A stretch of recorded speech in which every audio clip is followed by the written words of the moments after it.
ఇక మెదక్ జిల్లా రామాయంపేట మండలం ఝాన్సీ లింగపూర్ గ్రామంలో జరిగిన సర్పంచ్ ఎన్నికల్లో ఆసక్తికరమైన ఫలితం నమోదైంది. ఈ ఎన్నికల్లో ఒకే కుటుంబానికి చెందిన తండ్రి కొడుకులు పోటీపడగా తండ్రి ఘన విజయం సాధించారు.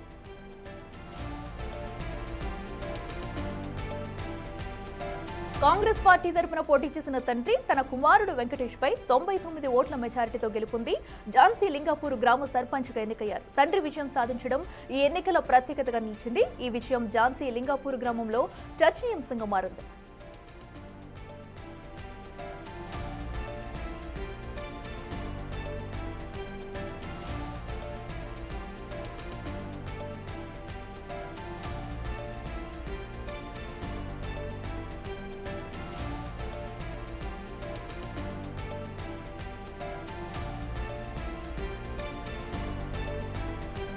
మరింత సమాచారం మా ప్రతినిధి దుర్గారెడ్డి లైవ్ లో అందిస్తారు. దుర్గారెడ్డి, చెప్పండి. సో ఏదైతే మనం చూస్తున్న వరదైన ఘటన, తండ్రి కొడుకులు కూడా సర్పంచ్ అభ్యర్థులుగా నిలబడగా 99 ఓట్ల తేడాతో కూడా తండ్రి గెలిచిన సిచ్యువేషన్ మనం చూస్తున్నాము. అంటే సో ఆ తండ్రిపై నమ్మకుంచి ప్రతి ఒక్కరూ ఓటు హక్కు వినియోగించుకున్నారనుకోవచ్చా? అప్డేట్స్ ఏంటి?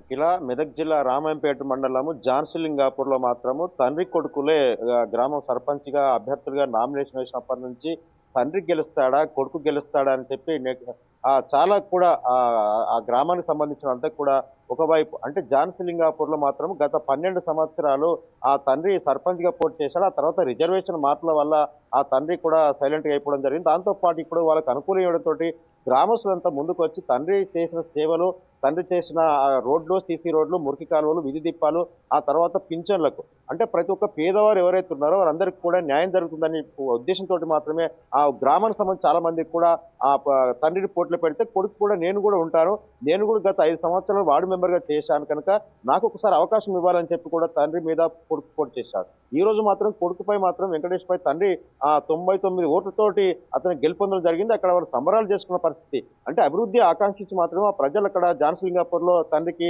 ఆ మెజార్టీ చూపించినట్లుగా అయితే మనకు తెలుస్తుంది. అక్కడ దీంతో పాటు ఉమ్మడి మెదక్ జిల్లా చూసినట్లయితే ఇప్పటివరకు అయితే 25 స్థానాల్లో కాంగ్రెస్ గెలిచింది. 47 స్థానాలకే బీఆర్ఎస్ పరిమితం అయిపోయింది. ఆ తర్వాత కూడా బీజేపీ 9 స్థానాలు, 37 స్థానాలు ఇతరులు కూడా ఆ రంగంలో ఉన్నారు. అంటే రెండో దశ పోలింగ్ లో 560 గ్రామ పంచాయతీలు జరుగుతున్న రెండో దశ పోలింగ్ ఉదయం నుంచి 1 గంట వరకు జరిగిన పోలింగ్ లో ప్రజా తీర్పు మాత్రం ఇప్పటివరకు అయితే కాంగ్రెస్ కి అనుకూలంగా తీర్పు వస్తున్నట్లుగా ఆ రిజల్ట్ జరుగుతున్నాయి.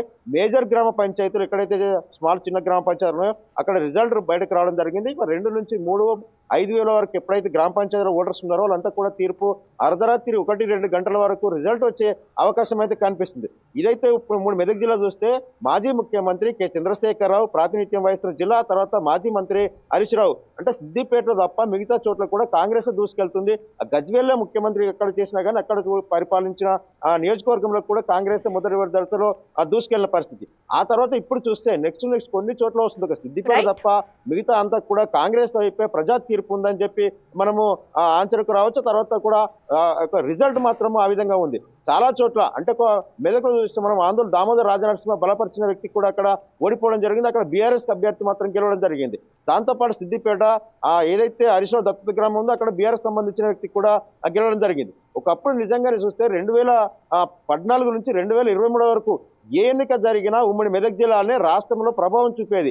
బీఆర్ఎస్ కంచుకోట కారుకు ఆ బ్రేక్ వేసేవారే లేకపోయారు. ఆ తర్వాత కూడా ఇప్పుడు వచ్చిన మొదటి దశ, రెండో దశ రెండు రిజల్ట్ లో చూస్తే మాత్రము మొదటి దశలో 259 స్థానాలు కాంగ్రెస్ కైవసం చేసుకోగా 159కే బీఆర్ఎస్ పరిమితమైంది. ఆ తర్వాత ఇప్పుడు వస్తున్న ఎన్నికల ఫలితాలను బట్టి మనం చూస్తే మాత్రము ఇప్పటికే 85 స్థానాల్లో కాంగ్రెస్ గెలిచింది, 47 స్థానాల్లో బీఆర్ఎస్ ఉంది, మిగతా 9 స్థానాలకు బీజేపీ పరిమితం అయిపోయింది.